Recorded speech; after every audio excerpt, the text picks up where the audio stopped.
Strong coffee కప్పుతో రేడియోలో వచ్చే మంచి పాటలతో నా సాయంత్రం అయితే స్టార్ట్ చేశానండి.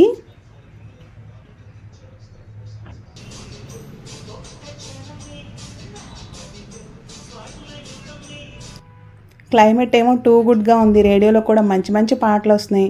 అలా అని అక్కడే కూర్చుని పోలేను గదా!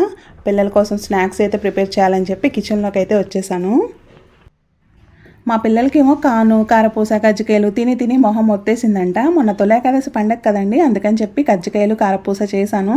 ఇంక ఈ వర్షాకాలంలో మనకి కార్న్ కూడా ఎక్కువ దొరికిద్ది కదా! పిల్లలకి మంచిదని చెప్పి అవే పెడుతూ ఉంటంటే వాళ్ళకైతే మొహం మొత్తేసింది. ఇవాళ పొద్దున స్కూల్‌కి వెళ్తూ చాలా స్ట్రిక్ట్‌గా చెప్పారు. ఇవాళైతే ఏమన్నా ఎమ్మీ స్నాక్స్ చేయమని. సరే ఇంకా వర్షం పడుతూ ఉంది. ఎప్పుడు బజ్జీలు, పకోడీలు ఏం చేస్తాం? అప్పుడప్పుడు డిఫరెంట్‌గా చేయాలి కదా!